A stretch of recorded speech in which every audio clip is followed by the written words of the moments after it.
When centering clay on the potter's wheel, it is critically important to remember one thing, and that's have equal pressure on both sides of the material. You want to get the material as close as you can to the middle. Place the material down on a damp but not wet wheel head. And you want to have the wheel going a fast rate of speed. There's many different ways to do this, but I really like to have my right elbow tucked all the way into my hip, thigh, or belly area. Make sure it doesn't move. And I'm going to be wanting to push forward at around 6 o'clock, which is the bottom of the wheel, and have my left hand pushing down on the top. This area of my hand is what's going to be pushing down.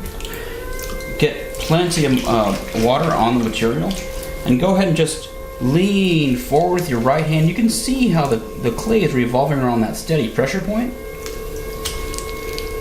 and push down with your left. So you can see that I'm able to move the material with just one hand, but it's very important to have your hands working together. So I like to have my hands like a shadow bird, left thumb under, knuckle close to the top.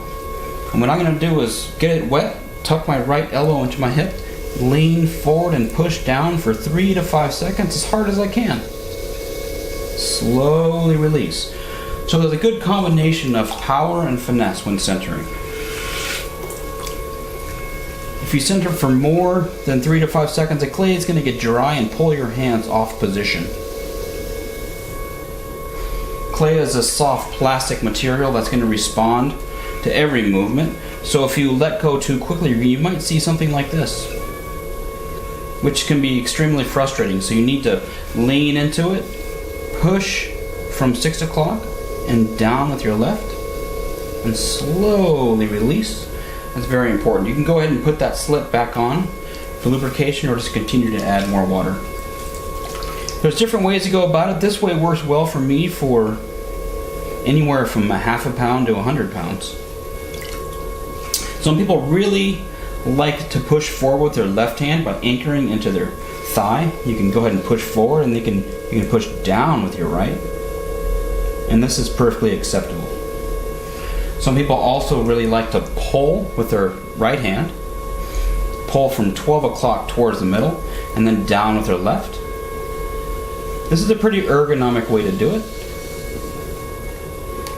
But for the most part, I always tell my students to try to anchor the right elbow into their hip and push forward and down with their left.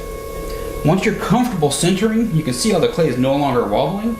You can go ahead and try to cone it up, and this is like wedging on the wheel. It spirals up the particles in a very orderly fashion, essentially wedging on the wheel. To do this, you lean forward with your right hand and pull with your left, always having your left thumb over the top. It looks something like this. You can see how I don't have a premature hole here. It's just coned up nicely.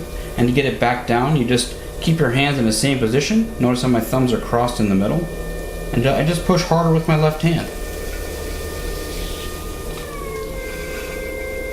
You can hear that the wheel is going close to full speed.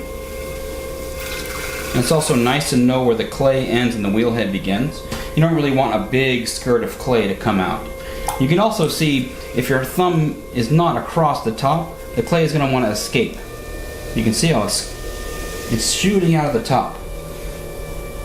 This can be useful if you're making knobs, drawer pulls,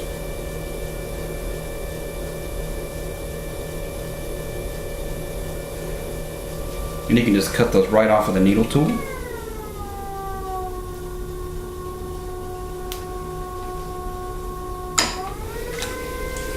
Hopefully one of these techniques will help you center. Centering is the foundation of the whole pot. If the clay is wobbling before you even open for step number 1, it's going to be most likely a failure in the long run. I hope one of these techniques help you center.